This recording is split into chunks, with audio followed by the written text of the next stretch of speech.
What's up, guys? Austin Keene here. I'm at the Exile Skimboards HQ in San Clemente, and I'm going to tell you how to choose the right skimboard.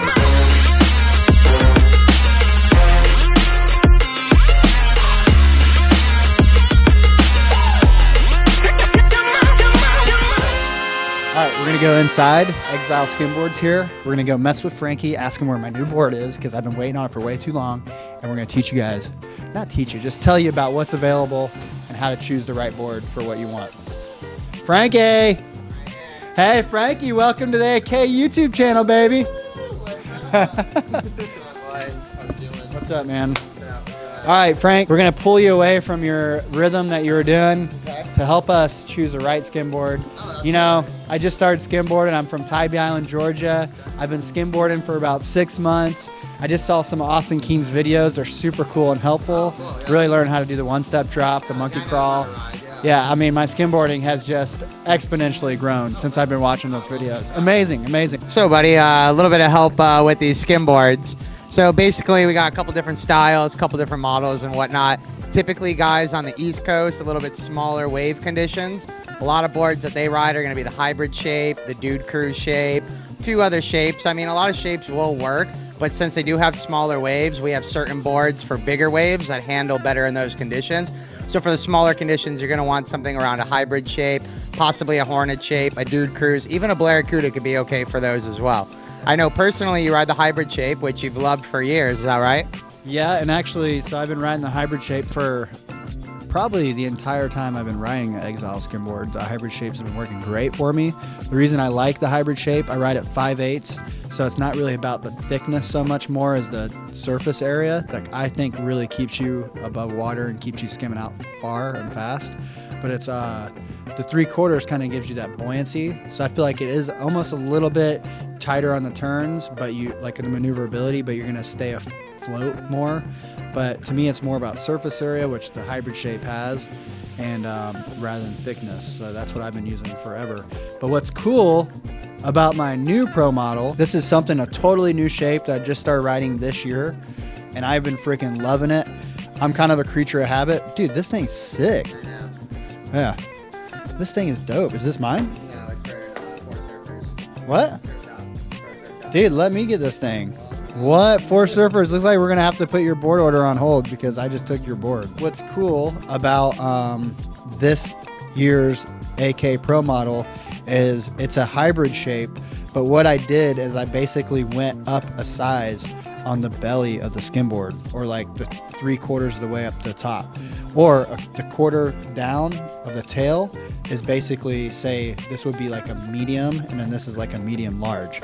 So I was riding a medium before, and I wanted to go up a size to kind of carry some more weight that I had, and also to just kind of have get that extra distance out, but I didn't want to sacrifice my maneuverability on those tight turns and that snappy turns and stuff. So I kept the tail size the medium, and it doesn't look like much, but when you're on a skimboard and you're trying to utilize all that momentum and surface area, these little 1/8 of an inch differences matter a ton. And Frank, you can attest to that, right? Yeah, I agree. I think with the shape that you actually came out with, I think it's been going pretty well.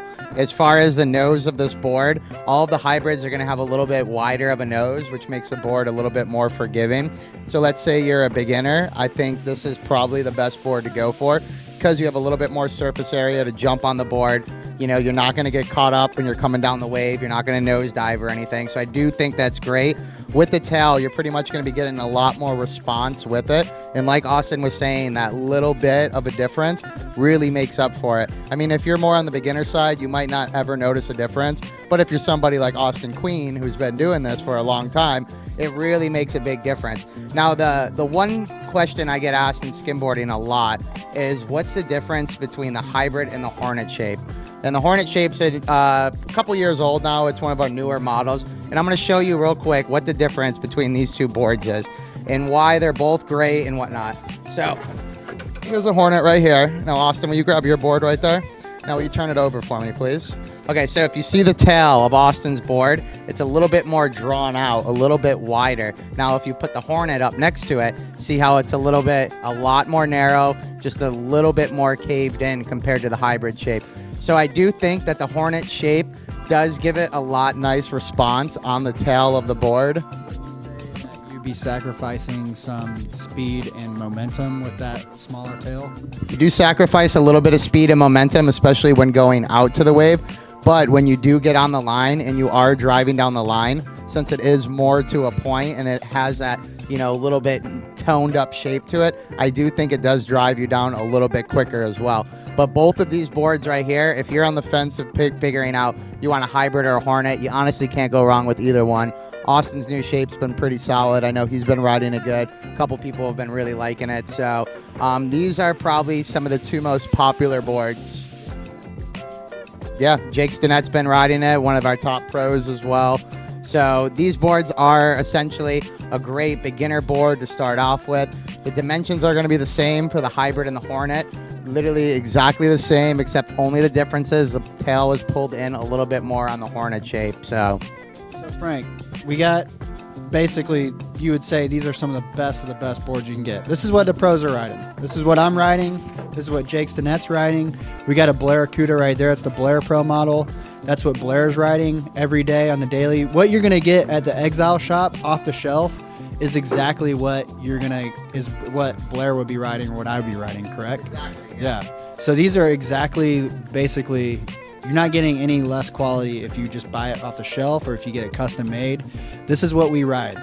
And there are other options if you want to save money, but I'm going to tell you right now, before we get into those options, people ask me, what's the starter board to get starting? If you really want to pursue skimboarding, get a carbon fiber skimboard. And the reason is because these boards are made very well and they're made very stiff, and stiffness is going to be a key factor to helping you hold your momentum and reduce drag while going out to the wave. If you have a board that's flexing, that's going to create drag in the water. The board's going to flex on one side or the other. It's going to create drag, and ultimately you're not going to get out as far. So get a carbon fiber skimboard. Spend the extra 150, 200 bucks on the carbon fiber skimboard, because it's going to not only help you basically skimboard better, but it's also going to keep you from wondering if you're being held back by your skimboard or feeling like you need to grow out of it. And not only that, it's going to last longer altogether. It's a harder, more durable, stiffer, just better board. But with all that said, and you still don't want to take my advice of getting a carbon fiber skimboard, and you still want to save 150 bucks or 200 bucks or whatever the price difference is, let's go talk about real quick, because we don't want to spend too much time on it. Let's talk about the best quality Exile skimboard lower end model we have. if you're about an intermediate rider to somebody who wants to pursue skimboarding and get a lot better, I'd say go with the carbon fiber board. They're the lightest, the strongest, the stiffest boards that are on the market. The rails are double wrapped with carbon fiber, making it a lot more strong than these other models that I am going to show you. With it being very stiff as well, that's good. You don't really want too much of a flex in your skimboard. You want it to be really dialed in and that nice, stiff, responsive turning on it. So the carbons are great, but if we want to go the next pretty much board down, that's going to be your EX2 model. With the EX2 models, we can make the shape in any shape that we offer. Only in the EX2 we can do this. With the EX1 and the EXO, no. So this right here, I believe, is a Hornet shape, what we were talking about earlier. Now these boards are a little bit flexier, but they still are very nice and durable. So basically the EX2 is a bumped up version of our EX1 model, which would look something exactly like this right here. Now they both use an S-glass material in it, which is going to be a little bit flexier. Basically, the reason why the price goes up on the EX2 is because we use more materials of fiberglass in there, essentially making it a beefed up version and a lot stronger of a board.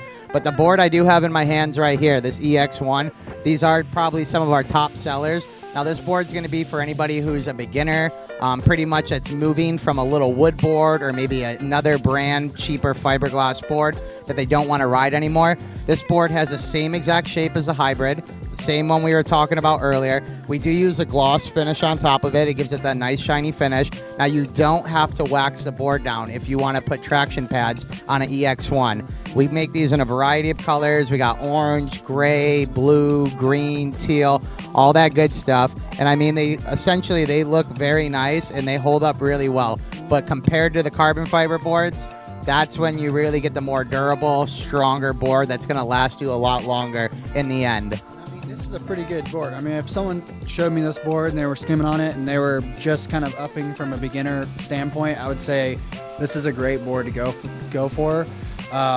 If you want to like take your skimboarding to the next level, go to that advanced level and not be held back with like any sort of flex at all, go to the carbon fiber.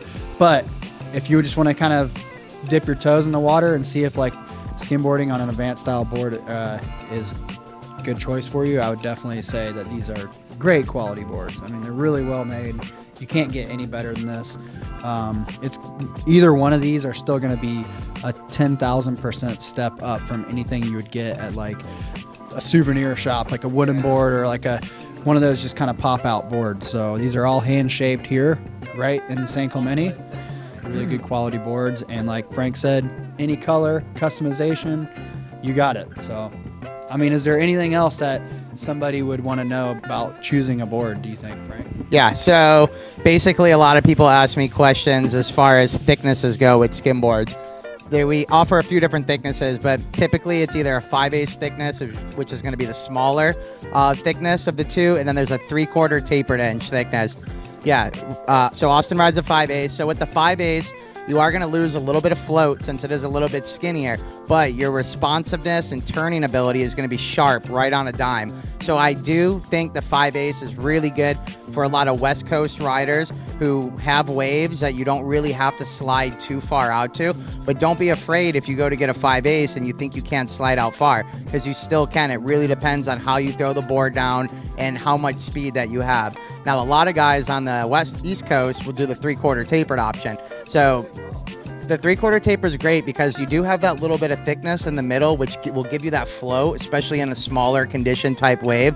But being tapered on the nose and the tail, that means you're still going to get that little responsiveness with it. It's not going to be nearly as responsive as a 5/8, but you're still going to get a nice turnaround with that board. And a 3/4, yeah, definitely recommend that for maybe somebody who hasn't quite gotten that momentum flow with their drop and everything sliding out, Yeah, with that more little extra. like a beginner type, Yeah. I think 3/4. I mean, or even say you're an advanced rider and you just have weak waves on the East Coast. You're in Florida, or you're in freaking Georgia, where I grew up, and you just want like to be able to carry that momentum through or stay on top of the water a little bit easier. So say if you guys do get an Exile skimboard and you do get a carbon fiber board, we should address this, because I know I get this all the time, the little black stuff on the side.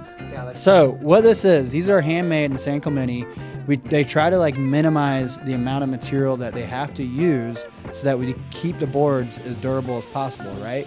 And so basically what this is just a finishing sand on the carbon fiber. I mean, a lot of people will put like a gloss coat with pigment and all this stuff. That's adding weight. You're gonna add like, even just adding 2 ounces of weight is gonna be a huge difference on a skimboard. So Exile has started as the most high performance skimboard manufacturer from day one, and they've been keeping it that way. And then that's all that this is just basically just carbon fiber. And just carbon fiber. And yeah, I get this a lot where people are like, oh, there's all this block on my board. Like, that's not right. Like, no. So when you order a double carbon fiber board, it's double wrap the rails with carbon fiber. And if you get a textured finish, which is a finish that we do on a lot of these boards, all it really is a layer of fiberglass with some resin put over it. And after that's done, you have to sand these boards regardless. You have to sand the top, you have to sand the bottom of the board. It's very hard not to show carbon fiber coming through the board. So if you do get a carbon fiber board and you see this, don't be afraid. This is nothing to worry about. Everything is still secured. It's glassed over. You really have nothing to worry about. So that was a good one, Austin. A lot of people ask that. I guess we'll wrap it up. If you guys have any more questions, leave a comment. I'll make sure Frank replies to every one of those. And then, Frank, thanks for letting us interrupt your day, dude. Absolutely, buddy. And yeah, if you guys got any questions, you guys can always give me a call over at Exile. It's me and my partner Hank that are here running the show most of the time. So if you guys got questions, give us a holler. We're really cool here, and we'll help you out with anything you need. Yep. And we'll actually include the link to Exile Skimboards down in the description. I'll include a link to eastcoastskimboards.com that also has some great deals on boards all the time. They also do a lot of like freebies, is like free board bags and stuff like that. So, and I'll also include the info to Exile Skimboards page. So if you guys do have any questions, you can reach out to Frank or just call him and see how his day's going. Tell him you love him. All right. I love that. Well, thanks for coming out. All right, guys. Well, like I said, leave a comment. Tell us if it helped you, because we love making these videos and helping you guys out. So much love. Stay smooth and stay silky. All right.